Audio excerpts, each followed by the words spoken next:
کا نظرانہ پیش کریں اور اب اس کے خلاف میں سے چند باتیں دیکھیں. میرے ساتھ بتائیے گا جس کے پاس کلام ہے پہلا پطرس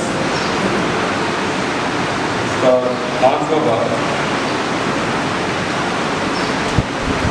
آخری باب ہے یہ پہلا پطرس 5واں باب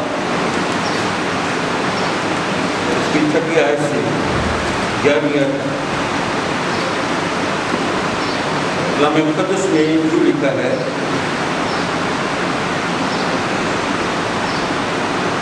دوبارہ حوالہ پہلا پطرس 5واں باب اس کی 6 آیت سے 11 آیت جو لکھا ہے بس خدا کے کبھی ہاتھ کو نیچے خودوختی سے رہو تاکہ وہ تمہیں وقت پر سربلند کرے اور اپنی ساری فکر اسی پر ڈال دو کیونکہ اس کو تمہاری فکر ہے. تم ہوشیار اور بیدار ہو. تمہارا محل ابلیس گرجنے والے شیر ببر کی طرح ڈھونڈتا پھرتا ہے کہ کس کو پھاڑ ہے. تم ایمان میں مضبوط ہو کر اور یہ جان کر اس کا مقابلہ کرو کہ تمہارے بھائی جو دنیا میں ہیں ایسے ہی دکھ اٹھا رہے ہیں. اب خدا جو ہر طرح کے فضل کا چشمہ ہے جس نے تم کو مسیح میں اپنے ابدی جلال کے لیے بلایا تمہاری تھوڑی مدت تک دکھ اٹھانے کے بعد آپ ہی تمہیں کامل اور قائم اور مضبوط کرے گا. اگلا بار اسی کی سلطنت رہے. آمین. لاسٹ ٹائم میں نے عبرانیوں کے خط میں سے کلام کی شروع کی تھی کہ یسوع مسیح بڑا سردار کا ہے اور دوسرے نمبر پر کہ وہ ہماری کمزوریوں میں ہمارا ہمدرد ہوتا ہے. تیسرے نمبر پر 3 پوائنٹ تھے ہمیں خدا کے فضل کے تک پاس دلیری سے جانا تاکہ ہم پڑھیں گے. آج خدا کے پاک کلام میں سے ہم دیکھیں گے کہ خدا کا بندہ پطرس کہتے کہ خدا کے کبھی ہاتھ کے نیچے فروتنی سے رہو. ایکچولی یہاں پر خدا کا خادم پطرس یہ بتانا چاہتا ہے کہ میں ہمارے خدا کا ہاتھ جو ہے وہ بہت مضبوط ہاتھ ہے, کبھی ہاتھ ہے, زورآور ہاتھ ہے, اور جب ہم اس کے ہاتھ کے نیچے رہیں گے تو ہمیں کوئی کسی قسم کی پریشان ہونے کی ضرورت نہیں, کیونکہ خدا کے مضبوط ہاتھوں سے نہ ابلیس نہ کوئی انسان ہمیں کوئی نقصان پہنچا سکتا ہے جب ہم پورے طور پر خدا کے ہاتھ کے نیچے ہوتے ہیں. تو یہاں پر خدا کا بندہ کہتا ہے فروتنی سے, یعنی مطلب ہے کہ تابع داری کے ساتھ ہمیں خدا کے ہاتھ کے نیچے تابع داری کے ساتھ وفاداری کے ساتھ زندگی گزارنی تاکہ خدا وقت پر ہمیں سربلند کرے. خدا کا ایک وقت ہے, کلام میں لکھا ہے بعض کی کتاب میں ہر ایک چیز کا ایک وقت ہے. حاصل کرنے کا ایک وقت ہے, کھو دینے کا ایک وقت ہے, شفا دینے کا ایک وقت ہے, اور معاوضے کا بھی ایک وقت ہے. تو اس طرح سے اور بھی بہت باتیں ہیں. تو جب ہم خدا کے ہاتھ کے نیچے وفاداری اور تابع داری کے ساتھ چلتے ہیں تو خدا اپنے وقت پر ہمیں سرفرازی عطا کرتا ہے, ہمیں سربلند کرتا ہے. سربلندی سرفرازی دو طرح کی ہمیں بائبل مقدس میں سے نظر آتی ہے۔ ایک تو جسمانی سرفرازی ہے اور دوسری روحانی سرفرازی ہے۔ جسمانی سرفرازی جو ہے دنیا کے سب لوگوں کو مل جاتی ہے جو محنت کرتے ہیں، کیونکہ انسان کی کتاب میں لکھا ہے کہ خدا محنتی کے ہاتھوں کو برکت دیتا ہے۔ اس میں کوئی امتیاز نہیں ہے، چاہے وہ خدا کا بندہ ہو چاہے وہ دنیا دار بندہ ہو، کوئی بھی شخص ہو، جو شخص ہاتھوں سے محنت کرتا ہے خدا اس کے ہاتھوں کی محنت کو بلیس کرتا ہے۔ لیکن فرق کیا ہے کہ خدا کے جو لوگ ہیں ان کو دو طرح کی برکت ملتی ہے۔ دنیاوی لوگوں کو ایک طرح کی برکت ملتی ہے، دنیاوی برکت ملتی ہے۔ آپ نے دیکھا ہو کہ بہت سے لوگ ہیں جن کے پاس کوٹھیاں ہیں، کاریں ہیں، بنگلے ہیں اور دنیا کی ہر طرح کی آسائش کی چیزیں موجود ہیں، لیکن ان کا تعلق خدا کے ساتھ نہیں ہے۔ محنت کرتے ہیں، خدا تو ان کے ہاتھوں کو بلیس کرتا ہے، لیکن وہ لوگ جو خدا کی تابع داری میں وفاداری میں چلتے ہیں، خدا ان کو روحانی طور پر بھی اور جسمانی طور پر بھی سرفراز کرتا ہے۔ ہمیں بائبل مقدس میں سے ایسے کریکٹر نظر آتے ہیں جو خدا کے ہاتھ کے نیچے بڑی وفاداری کے ساتھ رہے اور خدا نے انہیں جسمانی طور پر بھی یعنی دنیاوی طور پر بھی اور روحانی طور پر بھی بہت سربلند کیا۔ میرے سامنے ایک مثال ہے، خدا کا بندہ یوسف جو اپنے بھائیوں میں سے 11ویں نمبر پر تھا اور اس کا باپ اسے بہت پیار کرتا تھا۔ یعقوب اس کا باپ تھا اور یعقوب اسے بہت پیار کرتا تھا، اور جب اس کا باپ بھائیوں کے پاس بھیجتا تو وہ آ کر باپ کو ان کی خبر دیتا کہ وہ کس طرح سے مطلب ہے کہ کام کر رہے ہیں یا زندگی گزار رہے ہیں۔ تو باپ ان باتوں کو سن کر پریشان ہوتا، لیکن وقت کے ساتھ ساتھ خدا نے یوسف کو ایک خواب دیا۔ اسے خواب دیا کہ 12 ستارے جو ہیں اور چاند اور سورج اس کو سجدہ کر رہے ہیں۔ 11 ستارے اور چاند اور سورج اس کو سجدہ کر رہے ہیں۔ تو اس کا مطلب تھا کہ خدا نے اسے بتایا کہ ایک وقت ایسا آئے گا کہ تو اپنے سارے بھائیوں سے زیادہ سرفراز کیا جائے گا۔ تو ایکچولی وہ بچپن ہی سے خدا سے بھی پیار کرتا تھا، تو بھائیوں کو جب اس نے خواب سنائی تو بھائی کہنے لگے کہ یہ بچہ ایک دن ہم سے سرفراز کیا جائے گا اور ہم اس کے آگے جھکیں گے۔ انہوں نے اس کو قتل کا منصوبہ بنایا، اور جب ان کے پاس آیا کھیتوں میں تو انہوں نے اس کو کنویں میں ڈال دیا۔ اب ان کا مطلب تھا کہ یہ کنویں میں بھوکا پیاسا مر جائے گا، لیکن خدا کے الہی انتظام کے مطابق وہاں سے قافلہ گزرا۔ اس بھائیوں نے کہا کہ اس طرح سے اس کو مرنے کی بجائے ہم اس کو بیچ دیتے ہیں اور اس پیسے سے ہم عیش و عشرت کریں گے۔ تو جب قافلہ آیا تو اس کے ہاتھوں انہوں نے بیچ دیا اور وہ قافلے کے ساتھ مصر میں پہنچایا گیا، اور آگے پھر وہ ایک امیر شخص کے ہاتھوں بیچا گیا، اس کا نام پوتیفر ہے۔ اور اس شخص کے پاس جب وہ ایز اے غلام رہا تو غلامی کی حالت میں اس نے بڑی تابع داری کے ساتھ دیانتداری کے ساتھ کام کیا، اور اس کے مالک نے دیکھا کہ جس کام کو یہ ہاتھ لگاتا ہے اس میں برکت آ جاتی ہے۔ اس کو ابھی پتہ نہیں تھا کہ یہ شخص کون ہے،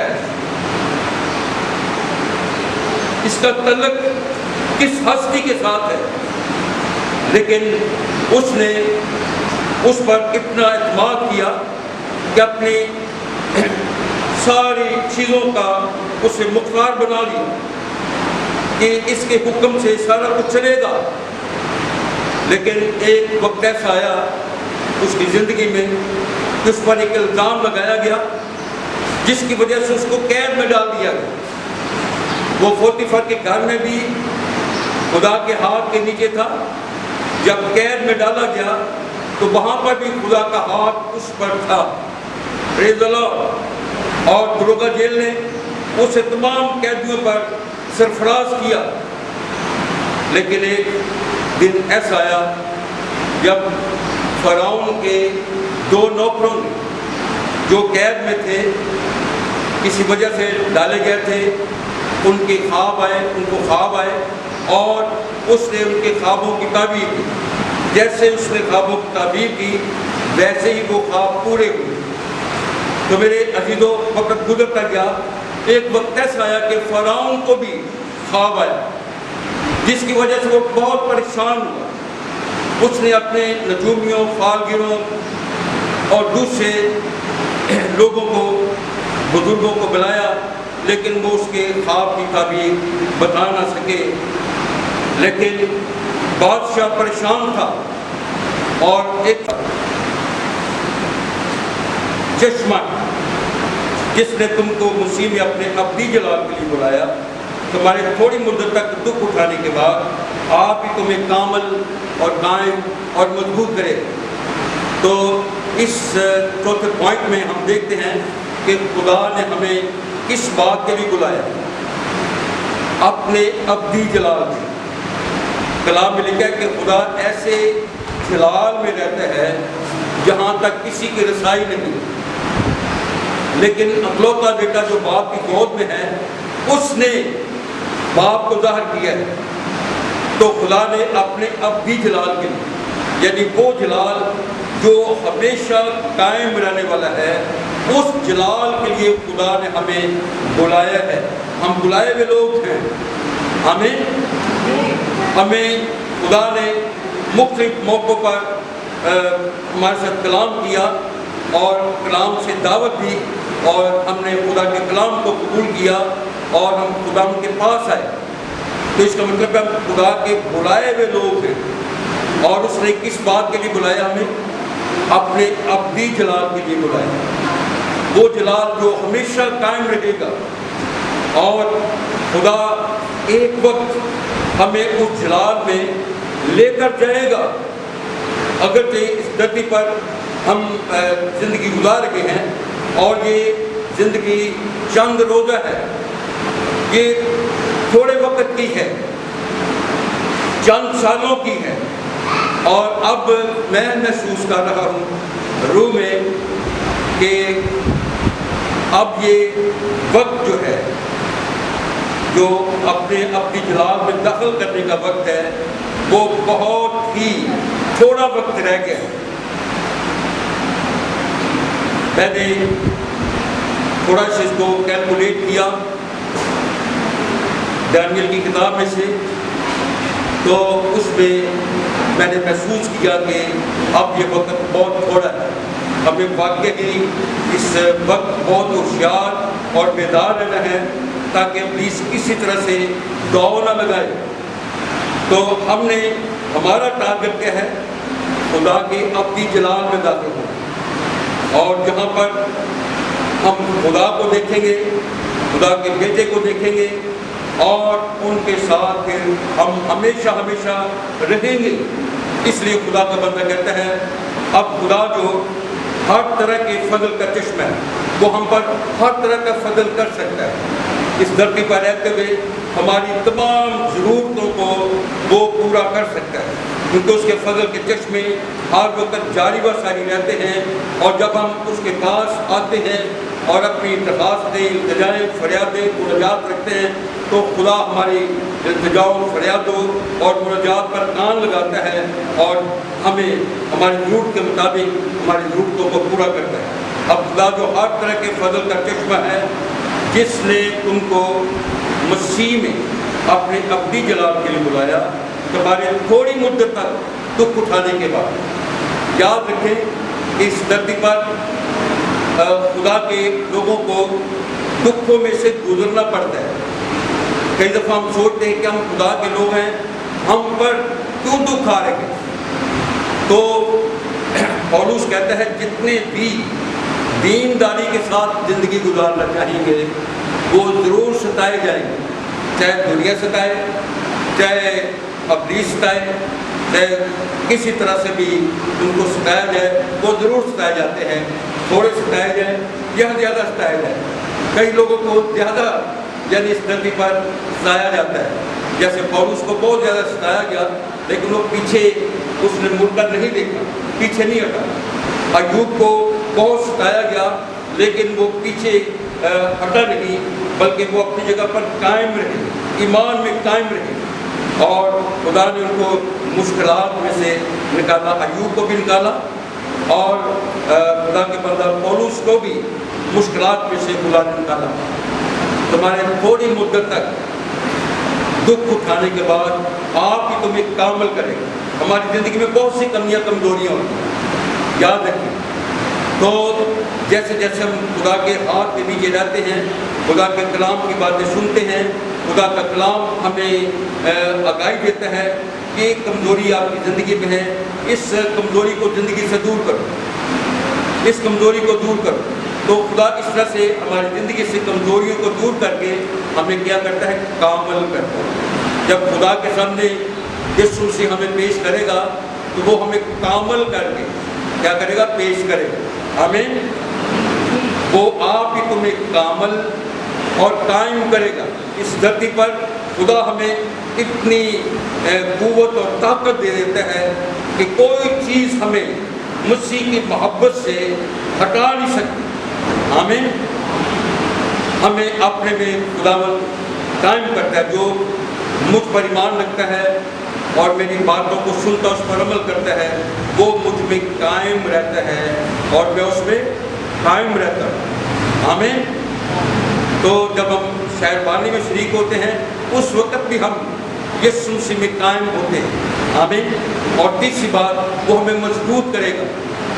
وہ ہمیں اتنا مضبوط کر دیتا ہے جیسے سیسا پلائی دیوار، یعنی اس دیوار کو کوئی گرا نہیں سکتا۔ تو میرے عزیزو، اس دھرتی پر رہتے ہوئے جب ہم خدا کے کبھی ہاتھ کے نیچے رہیں گے، خدا ہمیں زور بخشتا ہے، خدا ہمیں قوت دیتا ہے، خدا ہمیں کلام دیتا ہے، خدا ہمیں حکمت دیتا ہے، خدا ہمیں بلیسنگ دیتا ہے، اور ہمیں ایمان کی دولت سے مالا مال کرتا ہے۔ ہم اتنے مضبوط ہو جاتے ہیں کہ ہم پولس کی طرح کہہ سکتے ہیں، کون ہم کو مسیح کی محبت سے جدا کرے۔ تو آگے ایک لسٹ ہے جس کے بارے میں لکھا کہ بہت سی باتیں ہیں جو آگے لکھی ہیں کہ یہ ساری چیزیں ہمیں خدا کی محبت سے جدا نہیں کر سکیں گی۔ خدا ہمیں اتنا مضبوط کرے گا۔ اپنا بات اسی کی سلطنت رہے۔ تو میرے دلوں، خدا کی سلطنت کب تک رہے گی؟ اپنا بات تک رہے گی، ہمیشہ تک رہے گی۔ تو آج ہم نے کلام میں سے چند باتیں دیکھی ہیں کہ خدا کے کبھی ہاتھ کے نیچے فروٹ پیچھے رہو، وہ تمہیں وقت پر سربلند کرے۔ اس دھرتی پر بھی وہ سربلند کرتا ہے اور آسمانوں پر بھی ایک دن وہ لے کر جائے گا، اتنا سربلند کرے گا۔ دوسرے نمبر پر ہمیں اپنے بوجھ، اپنی فکریں اپنے خدا پر ڈال دیں۔ ہو سکتا ہے شروع میں اگر کوئی جھٹکا لگے تو ہم کہیں گے خدا کو ہماری فکر نہیں، لیکن یاد رکھیں کہ اس کو ہماری فکر ہوتی ہے، اور وہ جلد ہمیں ہماری دعاؤں کا جواب دے دیتا ہے۔ میں نے اکثر سنا جب خدا کے لوگ شروع میں خدا کے ساتھ چلتے ہیں تو خدا ان کی دعاؤں کا جواب بھی جلدی دیتا ہے۔ تو خدا ہماری فکر کرتا ہے، ہمیں اپنی ساری فکر اس پر ڈال دیں۔ تیسرے نمبر پر ہم نے اپنے دشمن سے، جب تک اس دھرتی پر ہیں، اپنے دشمن سے ہم نے ہوشیار رہنا ہے اور جاگتے رہنا، بیدار رہنا ہے۔ ہم نے کبھی لاپرواہ یا سست نہیں ہونا، اور تاکہ وہ ہمیں نقصان نہ پہنچا سکے۔ جب ہم ہوشیار رہیں گے، جیسے ایک گھر کا مالک ہے، اور چور آتا ہے اور گھر کا مالک جاگ رہا ہوتا ہے، تو کیا چور اس وقت لقب لگا سکتا ہے؟ لگا سکتا ہے؟ نہیں لگا سکتا۔ اسی طرح جب ہم بیدار ہوں گے تو ہمارا دشمن ابلیس دوڑ نہیں لگا سکے گا، کیونکہ ہم جاگ رہے ہیں اور ہمیں اس وقت اس کو ڈانٹ بھی سکیں گے۔ یسوع کے نام میں دفع ہو، ہمارے پاس یہ اختیار خدا نے دیا۔ تو چوتھے نمبر پر ہم نے غور کیا کہ خدا نے ہمیں اپنے ابدی جلال کے لیے بلایا، اس جلال کے لیے جس میں خداوند خود رہتا ہے ہمیشہ ہمیشہ، اور اس جلال کو اس نے بلایا ہے، اور ہمارے تھوڑی مدت تک اٹھانے کے بعد وہ ہمیں کامل، قائم اور مضبوط کرے گا اور اپنے ابدی جلال میں ایک زندہ کرے گا۔ God bless.